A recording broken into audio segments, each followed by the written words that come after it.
ಚಿಕ್ಕ ಚಿಕ್ಕ ಮನೆಗಳಲ್ಲಿ 15ಕ್ಕೂ ಹೆಚ್ಚು ಮಂದಿ ವಾಸವನ್ನ ಮಾಡ್ತಾ ಇದ್ದಾರೆ. ಒಂದು ಕಿಚನ್, ಒಂದು ಹಾಲ್ನಲ್ಲಿಯೇ ಇಡೀ ಕುಟುಂಬ. ಶೋಚನೀಯ ಪರಿಸ್ಥಿತಿಯಲ್ಲಿ ದಲಿತ ಕುಟುಂಬಗಳು.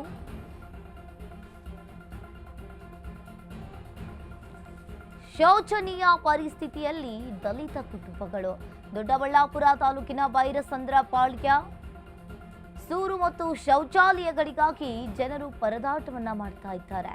ಶಾಸಕ ಧೀರಜ್ ಮುನಿರಾಜ್ ಕ್ಷೇತ್ರ ದೊಡ್ಡಬಳ್ಳಾಪುರ ಬೈರಸಂದ್ರ ಪಾಳ್ಯದ ದಲಿತರ ಬದುಕು ಒಂದು ರೀತಿಯಾಗಿ ಶೋಚನೀಯವಾಗಿದೆ.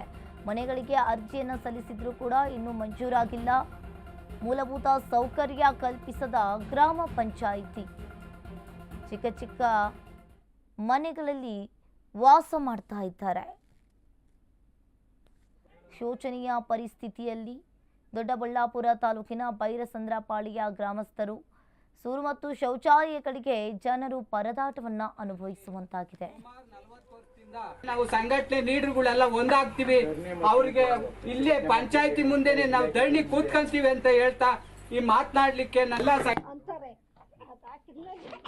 ಯಾವಾಗ ಬಂದಿದ್ದೀವಿ ಇಲ್ಲಿಗೆ? ನಾವಾಗ ಒಂದು 80 ವರ್ಷ ಆಗಿದೆ. ಯಾಕೆ ಬಂದ್ವಿ ಅಂದ್ರೆ ಇಲ್ಲಿ ನಮ್ಗೆ ಹೊಸ್ತಾ ಕರ್ಕೊಂಬಂದಿದ್ರು, ಇಲ್ಲೇ ಇಟ್ಕೊಂಡ್ರು, ಜಾಗ ಕೊಟ್ರು, ಒಂದಿಷ್ಟೊಂದಿಲ್ಲ ಇದ್ದೀವಿ. ಕೂಲಿ ಕೆಲ್ಸಕ್ಕೆ ಸೈಟು ಚಾಕರಿ ಮಾಡ್ಬೇಕು ಅಂತ ಕರ್ಕೊಂಬಂದವಾಗ ಮಾಡ್ತಾ ಇದ್ವಿ. ಇವಾಗ ಬಿಟ್ಬಿಟ್ವಿ ನಾವು ಚಾಕರಿ ಅಂತ ಕುಗ್ರಾಮದಾಗ ಸುಮಾರು ಒಂದು 100 ಕುಟುಂಬಗಳವೆ. ಅದ್ರಾಗೆ ನಮ್ಮ ಮಾದಗಿರಿ ಕುಟುಂಬಗಳು ಒಂದು 5-6 ಕುಟುಂಬವೆ. ಮೊದಲು ಸುಮಾರು 70 ವರ್ಷದಿಂದ ಇಲ್ಲಿ ಜೀತಕ್ಕೆ ಅಂತ ಇರಿಸ್ಕೊಂಡಿದ್ದು. ಇಲ್ಲಿ ಏನು ಮೂಲಭೂತ ಸೌಲಭ್ಯ ಏನಿಲ್ಲ, ಮನೇನಿಲ್ಲ, ಮಠ ಹಂದಿಗಳು ವಾಸ ಮಾಡಬಹುದು. ಅಂಥದ್ರಾಗೆ ನಮ್ಮ ಜನ